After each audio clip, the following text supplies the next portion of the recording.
성령 하나님, 이 시간도 우리를 감동하시고 우리에게 필요한 말씀으로 채워 주옵소서. 예수님의 이름으로 기도합니다. 아멘. 여러분도 이런 경험 있었을 것입니다. 짜장면 시키면 짬뽕 먹고 싶고, 또 짬뽕 먹으면 시키면 짜장면 먹고 싶고, 꼭 짜장면 시켜놓으면 짬뽕이 맛있게 보이잖아요. 또 짬뽕 시켜놓으면 짜장면 그렇게 맛있게 보이고. 그래서 나온 것이 뭡니까? 이제 드디어 짬짜면이라는 것이 나왔죠.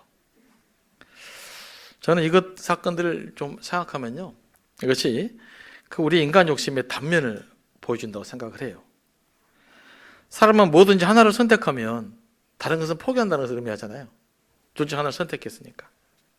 또 뭐든 하나를 선택하면 거기에 대한 대가를 지불해야 되잖아요. 그런데 둘 다 가지려는 사람들이 있어요. 이런 사람들을 보고 양다리에 걸친다고 이야기하지 않습니까? 이런 사람 치고 제대로 된 사람 없고, 또 이런 사람들은 대부분 둘 다 있습니다. 양다리에 잘 걸쳐서 연애 잘한 친구들이 결혼 잘하는 거 봤습니까? 쉽지 않아요. 하나를 얻기 위해서는 다른 하나를 잃는 것, 다른 하나를 포기하는 것은 너무나 당연한 일 아닙니까? 큰 것을 얻기 위해서는 작은 것을 포기할 줄 알아야 됩니다. 그런데 이것도 얻고 저것도 얻으려고 하니까 이제 문제가 생긴 거예요. 과도한 욕심이 생기고 삶의 정체성이 흔들리는 겁니다.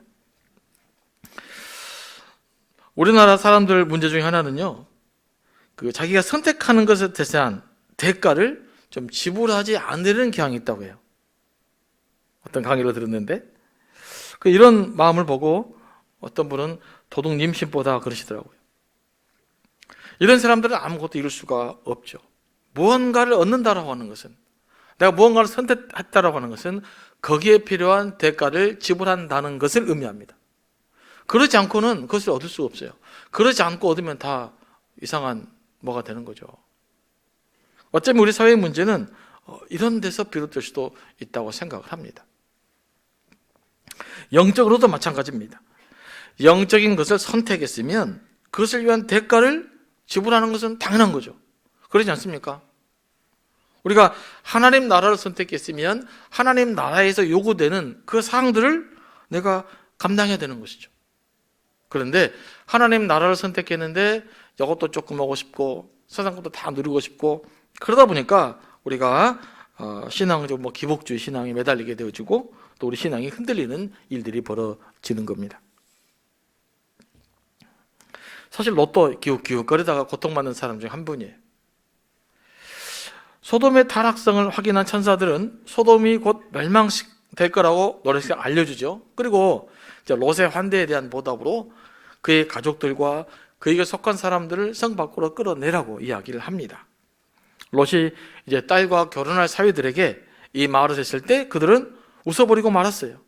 이 풍요로운 세상에 지금까지 아무런 문제가 없었는데 오늘 망할 거라고 믿을 수 없었기 때문입니다.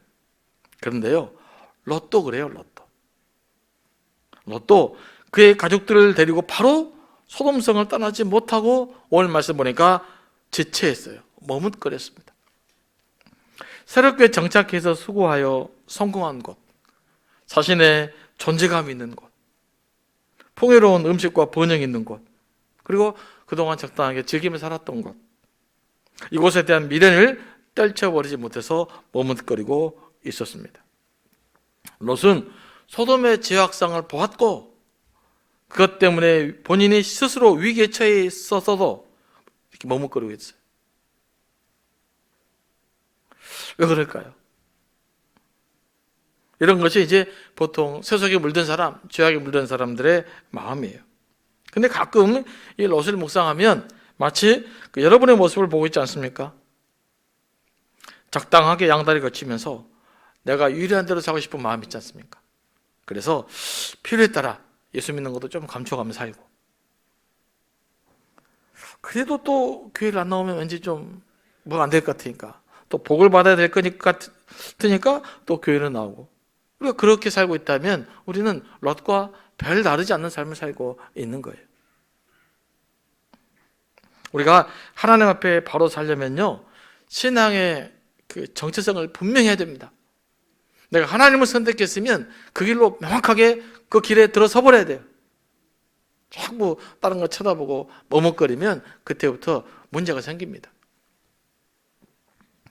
그래서 우리가 신앙의 정체성을 바로 갖기 위해서는 여러분들이 서로 사랑하는 교회 다니니까 나는 서로 사랑하는 교회 교인입니다. 저는 예수 믿는 사람입니다. 이런 것들을 당당히 밝히고 살아야 됩니다. 우리 믿음의 정체성은 여기에서부터 시작이 되는 거예요. 롯은 하나님의 심판을 앞두고서도 하나님과 세상 사이에서 결단을 내리지 못했습니다. 천사들이 소돔 사람들의 눈을 멀게 해서 그들이 막 좀비처럼 움직였다는 것은 이미 하나님의 심판의 전조가 시작되었다는 것을 의미합니다. 그럼에도 불구하고 롯은 꿈을 그렸습니다. 왜 그랬을까요? 보통 사람들이 이런 것 때문에 머뭇거리죠. 두 가지 이유 때문일 겁니다. 첫째는 세상의 미련과 집착 때문입니다. 뭔가 다 버리고 떠난다는 것은 좀 손해보는 느낌이 들잖아요. 다 떠나. 이게 다음에 이렇게 구할 수 있을까라는 생각이 들죠. 세상이 망한다고 해도 내가 다 버리고 떠난다 그러면 어렵습니다. 뭔가를 좀 가져가야 될 것 같고 뭔가 좀 안전장치를 마련할 것 같은 그런 느낌들이 우리에게 있단 말이죠. 이것이 이제 롯의 마음인 것입니다. 두 번째로 영적으로 민감하지 못하면 그럽니다. 자, 롯은 사태의 심각성을 지금 제대로 파악하지 못한 거예요. 지금 머뭇거리고 있을 때입니까? 바로 가야죠. 근데도 이게 막 안 가고 지체하고 있단 말이에요. 무엇이 롯을 영적으로 둔감하게 만들었을까요? 눈에 보이는 풍요로움 때문이고 또 모든 것을 버려두고 새롭게 시작하는 것에 대한 어떤 두려움 때문입니다. 결국은 하나님에 대한 불신 때문이죠. 하나님 온전히 신뢰하면 지금 삶과 죽음의 문제라는 것을 명확하게 인식한다면 그는 빨리 움직여야 돼요. 그런데 하나님에 대한 신뢰감이 없는 거예요. 그러면 머뭇거립니다. 여러분도 마찬가지입니다. 신앙생활 하면서도 왜 머뭇거립니까? 하나님에 대한 신뢰가 부족하면 그래요. 왠지 다 떠리고 갔다가 왠지 세상 떠났다가 아니면 어떻게 해요? 이런 거잖아요. 이렇게 열심히 믿었는데 만약에 천국이 없으면 어떡하지? 뭐 그런 마음이죠. 그러면 우리 신앙생활이 양다리를 딱 걸치면서 애매모호한 신앙생활을 하게 돼 있는 겁니다. 누구든지 자기에게 편하고 익숙한 곳을 떠나는 것은 쉽지가 않습니다. 두렵습니다. 그래서 새롭게 도전하는 일은 언제나 어려운 일입니다. 이런 이유 때문에 많은 사람들이 현실에 그냥 안주해버리죠. 익숙한 것이 좋으니까요. 편하면 두렵지 않으니까요. 천사는 이렇게 꾸물거리는 그 롯과 그의 가족들의 손을 잡아 끌어서 성 밖으로 안전하게 대피시켰습니다. 천사들이 롯을 강제로 소돔성에서 끌어냈단 말이죠. 이것은 하나님께서 롯과 그의 가족들에게 자비를 베풀었기 때문입니다. 16절 말씀 한번 보십시오. 그러나 롯이 지체하매 그 사람들이 롯의 손과 그 아내의 손과 두 딸의 손을 잡아 인도하여 성 밖에 두니 여호와께서 그에게 자비를 더하심이었더라. 천사들이 롯과 그의 가족들의 손을 잡아 인도했다는 말은 강제로 끌어냈다는 말이에요. 부드럽게 이리 오세요 이렇게 가이드한 것이 아닙니다.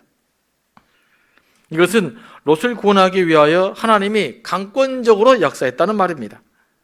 만약에 천사들이 롯과 그의 가족들이 선택하도록 내버려 두었다면 아마 머뭇 거리다가 끝까지 소돔성에서 못 나왔을 거예요. 그러니까 천사들이 강제적으로 롯을 잡아서 끌어낸 거죠. 이런 것을 하나님의 강권적인 은혜라고 합니다.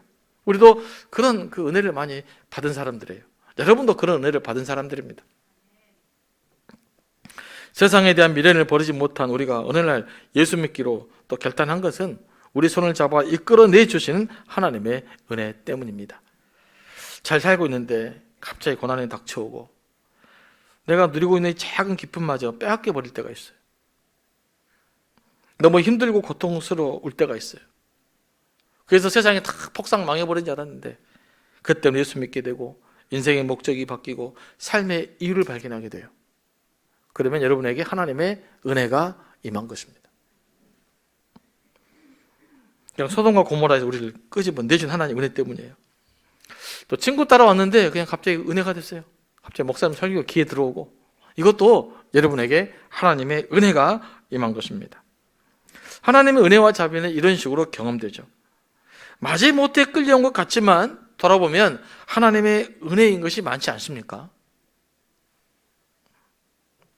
하나님은 종종 이렇게 우리 손을 잡아 이끌어 안전한 곳으로 대피시켜 주십니다. 실은 이런 하나님의 은혜 때문에 우리가 살고 있는 거예요. 천사는 롯과 그의 가족들의 안전을 위해서 두 가지를 당부하죠. 첫째는 천사가 지시하는 땅으로 빨리 도망가라는 것이고, 둘째는 무슨 일이 있어도 뒤를 돌아보거나 들에서 머물지 말라는 겁니다. 이 말을 들은 롯은 또 생각이 많아요. 롯이 하여튼 생각이 많으면 골치 아프기 시작한데 생각이 많습니다. 제가 생각할 때 천사가 지시한 산으로 가기가 너무 힘들어요. 그래서 천사에게 또 딜을 합니다. 저기까지 가려니까 좀 먼데 저 들에 조그만 성으로 가면 좀 나를 살려주시면 좋겠습니다. 당시의 성읍들은 주로 들판에 세워져 있죠. 근데 천사는 산으로 도망가라 그러지 않습니까? 그런데 들에 있는 이 조그만 성, 저까지는 내가 갈 테니까 좀 안전하게 지켜주십시오라고 말을 해요. 아무튼 비교적 이 소돔과 가까운데 하여간 그 있으려고 하는 그 롯의 마음들이 보입니다. 저는 이 와중에도 이 천사와 딜을 하는 롯이 참 대단하다는 생각이 들어요. 저 같으면 시킨 대로 할 것 같아요. 지금 죽겠다는데 지금 가야지 무슨 소리가 있겠어요. 부지런히 가야죠. 열심히 가야죠. 그런데 소돔상에서 머뭇거리죠. 지체하지요. 또 저리 가라니까 또 힘들죠. 그러니까 타협을 해요. 다음에 타협의 기대는 별로 좋지 않습니다만은, 설마 천사가 롯이 못 갈 곳에 가라 그랬겠어요? 롯을 구해려고 작정했는데 롯이 갈 수 있는 곳에 가라 그랬겠죠. 말이 안 되잖아요. 못 갈 곳에 가라 그러면. 그런데 이제 롯이 그냥 막 꾀병을 부리고 그냥 힘들고 그러니까 롯의 요청은 들어줬단 말이에요. 저는 그러면서도 하나의 은혜를 경험합니다. 때로는요, 우리가 롯처럼 살잖아요. 솔직히 말하면. 우리의 삶이 하나님의 기준에 못 미칠지라도 하나님은 우리의 기도를 들어주십니다. 그러므로 하나님께 구할 때는 좀 담대하게 솔직하게 구할 수 있게 되기를 원합니다. 하나님이 응답해 주시는 분이세요. 하지만 오늘 말씀을 묵상하다 보니까 그에 대한 책임은 우리가 져야 돼. 하나님 우리 기도를 응답해 주셨습니다. 그는 하나님께서 응답해 주신 것을 어떻게 살 거냐, 하나님이 주신 응답을 어떻게 우리가 책임 감당해야 될 거냐는 누구 몫이라고요? 그건 우리의 몫이에요. 근데 우리는 기도하다 보면 그냥 줄구장창 응답만 원해요. 응답 이후의 삶에 대해서 우리가 너무 고민하지 않고 산 거죠. 때로는 기도의 응답에 대한 책임을 우리가 져야 될 때가 있어요. 롯은 그걸 정확하게 우리에게 보여주고 있습니다. 롯의 소갈에 도착했을 때 해가 돋아서 하늘에서 유황과 불이 막 비같이 내렸어요. 상상을 해보면 마치 막 화산이 막 타올라가지고 막 쏟아지는 같은 느낌이 들어요. 하나님의 심판으로 소돔과 고모라가 망해가고 있는데 롯의 가족 중에 뒤가 궁금한 사람이 있었어요. 뒤가 누굴까요? 바로 롯의 처 아닙니까? 그래서 어떻게 됐어요? 소금 기둥이 되고 말았습니다. 왜 돌아보았을까요? 성경에 기록되어 있지 않았지만은 한번 생각해 봅니다. 사람이 몇 가지 못 참는 것이 있어요. 첫 번째, 호기심이 발동하면 이거 보려고 그래요. 그래서 호기심이 발동했을까? 또 남의 불행, 이거 불구경하는 거 좋아해요. 싸움 나면 구경하고 있고 누가 인가 보자. 이런 게 불구경하는 심보, 이거 우리에게 있을 수도 있고요. 또 하나는 믿음이 부족했겠죠. 적어도 한 가지 분명한 것은 롯의 아내가 이 천사의 말을 진중하게 듣지 않았다는 거예요. 하나님의 심판의 메시지를 온전히 받아들이지 못했다는 거예요. 롯의 아내는 어쩔 수 없이 롯을 따라 나섰겠죠. 하지만 자기 마음속에는 여전히 소돔의 아름다운 추억이 남아있는 거예요. 그러니까 자꾸 뒤가 그냥 궁금한 거죠. 혹시 뒤가 망하지 않으면 어떻게 할까? 그런 고민이 있었을까요? 그럼 다시 돌아가려고? 롯의 아내는 말씀에 대한 불신 때문에, 세상에 대한 미련 때문에 구원받게 된 그 순간조차도 머뭇거려서 비극적 삶을 살게 된 거죠. 여러분, 그런데 여러분의 경험하는 우리의 영적 위기도 이런 식으로 찾아온다는 것입니다. 우리가 복을 받고 영적인 열매를 맺으려면요, 하나님의 말씀을 좀 진중하게 받아들여야 됩니다. 축복의 말씀, 내 기분 좋은 말씀, 위로해 주는 말씀, 이런 말씀만 듣지 말고 성경에 진지하게 죄에 대해 선포하고 하나님의 심판에 대해 선포하는 말씀도 진중하게 들을 수 있어야 돼요. 그래야 우리가 하나님 앞에서 올바로 세워질 수 있는 것입니다. 예수님은 믿지 않는 이스라엘에게 임할 그 임박한 파멸에 대해서 경고하시면서도요, 오늘 본문 언급해요. 누가복음 19장 보니까 소돔과 고모라 이렇게 망했다. 그러므로 너희는 롯의 철을 기억하라고 나와요. 왜 기억하는 거예요? 너처럼 살으라고? 아니죠. 롯의 처같이 머뭇거리다가 멸망 나가지 말아라. 하나님께서 선택했으면 과감하게 결단하고 따르라는 요청이에요. 한번 주를 따르기로 결정했으면 견눈질하지 말라는 것이죠. 그래서 예수님은 또 이런 말씀도 하십니다. 손에 쟁기를 잡고 뒤를 돌아보는 자는 하나님 나라에 합당하지 않다. 쟁기를 갔으면 목표를 딱 설정해서 쳐다보고 가야만 이렇게 돌아가는 거 아니겠어요? 근데 가다가 뒤돌아보면 어떻게 되겠습니까? 밭이 완전히 갈질자로 이렇게 되지 않겠습니까? 마찬가지죠. 우리가 하나님을 선택했으면 하나님의 중심으로, 말씀 중심으로 똑바로 기준을 삼고 그 길 따라 가시는 것이 가장 안전한 길이라는 것을 기억하시기 바랍니다. 자꾸 뒤돌아본다고 해서 될 일이 되는 것이 아니지 않습니까? 믿음 생활에 방해가 되고 걸림돌이 되는 것은 지난날의 아름다운 추억이에요. 지난날에 성공했던 경험들이에요. 그래서 자꾸 실패하는 사람들의 특징이 과거를 먹고 산다잖아요. 옛날에는 어떻게 했었는데, 옛날이요. 이러면 답이 없는 것입니다. 여러분은 어떻습니까? 우리가 하나님 앞에 베드로 살려면 이제 과거에 여러분 어떻게 살았는지 이건 단절하시고 지금부터 어떻게 하나님을 중심으로 말씀을 바라보면서 십자가를 바라보며 살아갈 것인가, 여기에 집중할 수 있게 되기를 원합니다. 그러면 답이 나와요. 예수님과 함께 영생의 복을 받기로 결심했다면 과감하게 세상에 대한 미련을 떨쳐버리시고 주님을 따르시기 바랍니다. 힘들고 아프고 고민이 돼도 교회 안에서 하십시오. 밖에 나간다고 뾰족한 수가 없어요. 여러분 여기서 안 나오고 뭐 다른 곳에서 고민한다고 해결이 됩니까? 기도하고 말씀 듣고 예배 가운데 해결을 낼 수 있게 되길 원합니다. 누가복음 19장의 말씀에 우리에게 은근히 충격적인 말씀이었습니다. 그 롯의 시대를 예수께서 비유해요. 롯은 어떤 시대였는가? 소돔과 고모라는 그들의 죄 때문에 멸망할 거다고 하면서 롯의 시대를 예수께서 이렇게 설명합니다. 또 롯의 때와 같으리니 사람이 먹고 마시고 사고 팔고 심고 집을 짓더니 망하게 됐다는 거예요. 충격적이지 않습니까? 자, 소돔과 고모라가 왜 망했냐 다시 한번 말씀드립니다. 벨스로서 망한 게 아니에요. 오늘 말씀 보면 예수님이 지적에 따르면 먹고 마시고 사고 팔고 심고 집을 지었다. 이것 때문에 망했다 이 말입니다. 그러면 우리 시대와 소돔과 고모라 시대가 무슨 차이가 있습니까? 벨스에게 큰 차이가 있습니까? 여러분 우리가 소돔과 고모라가 망했다니까 무슨 이 사람들은 대단하게 엄청나게 우리 보기에 막 죄를 지어서 망했다? 그건 여러분의 착각이에요. 우리랑 비슷하게 산 거예요. 그런데도 망했어요. 왜 망했을까요? 자기들밖에 모르고 사니까 그래요. 하나님 없이 살았기 때문에 그래요. 하나님도 모르고 이웃도 모르고 이웃의 고통에다 관심이 없고 오직 나만 잘 살려고 했기 때문에 소돔과 고모라는 부패한 땅에 되어졌고 하나님의 심판을 받은 것입니다. 그 다음에 지금 시대는 어쩌면 소돔과 고모라보다 더 악한 시대 아니겠습니까? 우리가 자꾸 소돔과 고모라고 그러니까 여러분 다르다고 별로 오해감 가질 수가 없어요. 말씀 보면. 말씀을 전하고 났더니 우리 장로님 한 분이 목사님 요번에 아침 뉴스 들었어요. 그러시더라고요. 아침 뉴스에 봤더니 몽고 했더니 알려지더라고요.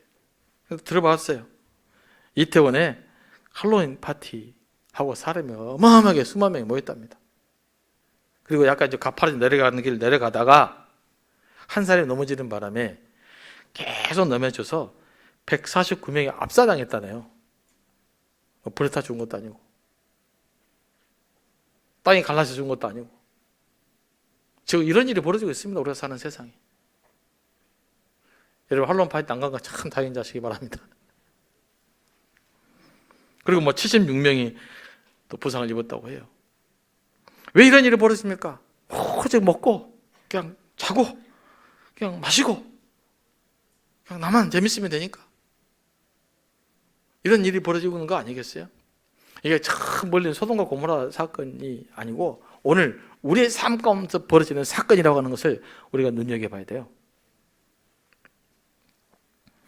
여러분 요즘에 기후위기, 코로나, 러시아 우크라이나 전쟁, 경제위기 이런 것들이 가리키는 방향성이 있어요. 뭐라고 생각하십니까? 이 모든 것들이 지금 이 위기를 한번 살펴보시기 바랍니다. 즉 민간이 노력을 좀 하면 우리끼리 좀 정치를 잘하면 좀 될 것 같다는 생각이 여러분 드십니까? 저는 솔직히 안 듭니다. 우리끼리 잘하면 막 중국이 좋아지고 러시아가 좋아지고 우크라이나 해결이 되고 막 미국도 좋아지고 우리도 좋아지고 여러분 다시 막 그냥 막 회복이 될 거라고 기대하십니까? 여러분 착각하지 마시기 바랍니다. 그제 알려주는 것은 이제는 끝이 다가왔다라는 거예요. 그 원자 과학자 회보가 있어요. 거기서는 매년 지구 종말의 시계를 이렇게 해놓습니다. 1947년에는 그 지구 종말의 시계를 7분 전으로 놔뒀대요. 7분 전. 이 지구 종말의 화폐를 누가 정하기 시작했냐면 이 아인슈타인과 알고 봤더니 시카고 대학의 과학자들이 77년 전에 이 세계를 진단하면서 지금은 종말에 얼만큼 남았는가라고 정했는데 지금까지 유지되어 온 것입니다. 그게 2002년 1월 20일이죠. 올해 이분들이 지구 종말의 분침을 어떻게 났냐? 여러분 생각 몇 분 남았을 거라고 생각하십니까? 100초. 100초. 이제 지구 종말의 시간에 자정에 100초 남았다라는 거예요. 100초. 그만큼 1947년에 비하면 어마어마하게 지금 끝은 다가오고 있는 거예요. 이것이 그냥 뭐 종교학자가 또 뭐 제가 하는 이야기가 아니고 석학들이 모여서 이 시대로 이렇게 간다면 이제 지구의 종말은 100초밖에 안 남았다. 그만큼 지구의 종말에 가까웠다라고 이야기하고 있어요. 그런데 이런 이야기는 막 종교적으로 들리십니까? 종교적으로 하는 이야기 아니고 과학자들 하는 이야기예요. 지구가 이대로 간다면 이제 100초밖에 안 남았다. 이 위기 상황에서 우리가 뭘 해야 되겠습니까? 우리가 중요한 것은 하나님께 우리의 마음을 돌이켜야 돼요. 하나님께 그 답을 찾아야 돼요. 마지막 순간이 온다면 여러분 그 마지막 순간을 어떻게 맞이하겠어요? 그냥 두려움 속에서 살겠습니까? 그 마지막 순간에 여러분 자녀들에게 뭘 물려주겠어요? 막 두렵게 그냥 막 헤매는 사람들을 물려주겠습니까? 마지막에도 하나님 자녀답게 따뜻하게 그 끝을 맞이할 수 있어야 되지 않겠어요? 그게 믿음의 길을 가야 되는 우리 사람 아니겠습니까? 오늘 말씀 보니까요, 아브라함도 천사에게 중재했고 롯도 천사에게 중재했어요. 그 두 사람이 차이가 있더라고요. 아브라함은 다른 사람을 살리기 위해서 중재를 했어요. 근데 롯은 어떻게 중재합니까? 지가 살라고 중재를 해요. 여기에 차이가 있단 말이에요. 그러니까 롯은 철저하게 마지막까지 자기중심적이에요. 그러나 아브라함이 위대했던 것은 때로는 아브라함도 연약하고 부족하지만 결정적인 순간에 다른 사람의 고통, 타인을 위한 고통, 하나님의 사랑 이걸 보고 거기에 중재했다라고 하는 사실이에요. 오늘 우리가 제대로 살려면 아브라함같이 살아야 될 줄로 믿습니다. 어떤 학자는요, 이 소알이라는 단어가 아브라함이 소알 성에 들어갔잖아요. 바로 롯의 성품을 비유한다라고 말해요. 그래서 그분이 이렇게 이야기하더라고요. 롯과 같이 사람이 자기의 편리에 따라 자기 중심적으로 살 때는 소알처럼 점점 작아지는 인생을 산다는 거예요. 사람은 하나님에 대한 믿음의 크기가 큰 만큼, 다른 사람을 배려하는 마음의 크기가 큰 만큼 행복하게 살고 잘 산답니다. 의외로 세상적으로 성공한 사람들의 특징 중 하나는 통이 크다는 거예요. 다른 사람이 배려하는 마음이 더 크다는 겁니다. 그러니까 이렇게 막 옹졸하고 이런 사람들이 잘 사는 것 같지만 의외로 그런 그 결과들이 많이 있는 거예요. 여러분, 좀 잘 살아보고 있습니까? 좀 행복하게 살고 있습니까? 하나님에 대한 믿음의 크기를 크게 가지시고 다른 사람을 배려하는 마음을 좀 통크게 가져보시기 바라요. 이게 아브라함의 기도의 원리잖아요. 이 원리를 붙들고 살아냈으면 좋겠습니다. 오늘 본문은요, 소알의 선택이 지혜롭지 못한 것이라는 것을 보여주고 있어요. 맨 처음 천사가 제시해 주는 대로 힘들더라도 갔더라면 아마 롯의 차가 죽지는 않았을 거예요. 정신없이 가야 되니까 뒤돌아볼 시간이 있겠어요? 그런데 소돔 가까운 데 소알에다가 가다 보니까 시간이 생긴 거예요. 여유가 생긴 거예요. 그러니까 내가 뒤돌아볼 수 있을까? 도대체 무슨 일이 일어날까? 궁금해진 거예요. 지금 내가 살아야 되겠다라고 생각하면 안 궁금해지는데 이제 살만하게 됐잖아요. 그러니까 무슨 일이 벌어질까 궁금하게 된 거예요. 아쉽기도 하고. 그래서 뒤돌아보다가 결국 비극을 초래한 겁니다. 이 생명의 길은 좁은 길이고 고난의 길이거든요. 우리가 예수 믿고 살아도 우리가 건강하게 산다고 하면요, 고난이 사라지는 것이 아니라 고난을 극복하는 길이잖아요. 어려움을 내가 넘어서는 거잖아요. 그러니까 이 십자가의 길이라는 것이, 예수 믿고 사는 길이라는 것이 고난이 있다는 길이거든요. 근데 이걸 고난을 없이 살려고 하다 보면 이제 유혹이 생기고 죄를 짓고 문제가 많은 일이 벌어지는 것입니다. 너무 여유가 있는 것도 문제예요. 우리가 여유 있게 살아야 되지만 시간이 너무 많아도 문제입니다. 제가 가끔 이게 무슨 모임을 하다가 교회에서 모임을 상처받을 때가 있어요. 연락을 합니다. 권사님, 집사님, 뭐 좀 부탁드릴게요. 다 너무 바빠서요. 그런데 카톡 사진 봤더니 제주도가 있고. 네. 그래서 이제 그러면 또 마음의 상처가 좀 보죠. 바쁘다는데 거기는 가 있네. 그러니까 우리가 바쁘다는 것은 여러분 놀기 위해 바쁩니까? 아니면 정말로 필요해서 바쁩니까? 막 다른 일이 있어서 바쁜 거 제가 충분히 이해되는데 가끔 그럴 때가 있어요. 제가 가능하면 또 안 보려고 그러는데 어떤 분은 또 사진도 올려요. 공동체 창에다가. 그러면 또 안 보고 해야 되는데 하여간 그럴 때 상처를 받기도 합니다. 여러분, 너무 여유가 있잖아요. 시간을 너무 내가 내 유익대로 쓰다 보면 오히려 더 그 문제가 생겨버립니다. 그래서 여러분이 잘 살고 있다는 것은요, 적당하게 약간 바빠야 돼요. 그러면서 쉴 수 있게 되곤 합니다. 내가 너무 시간이 많다. 우리 교회 지금 일꾼들이 많이 필요합니다. 그러니까 너무 시간이 많으면 예고돼서 좀 시간을 사용할 수 있게 되길 바라요. 너무 많아서 여러분 그 시간 잘 사용한 거 가만히 생각해 보십시오. 별로 없잖아요. 그러니까 믿음의 생활할 때는요, 적당히 고난도 있어야 되고 적당히 바쁘기도 해야 되고 그러는 과정 속에서 주님의 안식을 잘 누릴 수 있게 되길 원합니다. 하여튼 편한 길만 찾다 보면 오히려 위험해진다는 거 기억하시기 바랍니다. 그러면 하나님 왜 롯을 구하셨습니까? 롯이 잘나고 똑똑해서가 아닙니다. 하나님 시킨 대로 하지 않고 타협하다가 결국 아내를 잃었잖아요. 이런 롯을 왜 하나님은 구원하실까요? 29절 말씀 보겠습니다. 다 같이 한번 읽겠습니다. 시작. 하나님이 그 지역의 성을 멸하실 때, 곧 롯이 거주하는 성을 엎으실 때에 하나님이 아브라함을 생각하사 롯을 그 엎으시는 중에서 내보내셨더라. 하나님 왜 롯을 구하셨다고요? 롯 때문이 아니라 아브라함을 생각해서 롯을 구하셨다라고 오늘 성경에 분명하게 이야기하고 있어요. 롯이 잘나서도 아니다. 롯이 똑똑해서도 아니다. 오직 롯이 구원을 받았던 것은 아브라함의 기도 때문이었던 거예요. 아브라함의 형제, 아브라함의 가족이었기 때문에 그래요. 저는 이 말씀을 묵상하면 한 가지 중요한 사실을 깨닫게 됩니다. 한 사람이 구원을 받는 것은 그 사람은 개인의 능력도 있지만 그를 위해서 한 중보 기도의 역할이 매우 중요하다는 거예요. 이 민족을 위해서도 중보 기도가 중요하고 한 영혼을 살리기 위해서 중보 기도가 중요하다는 거예요. 그래서 여러분, 예수 믿지 않는 가족들 있습니까? 가슴에 품고 기도하시기 바랍니다. 너무 서두르지 마시고요.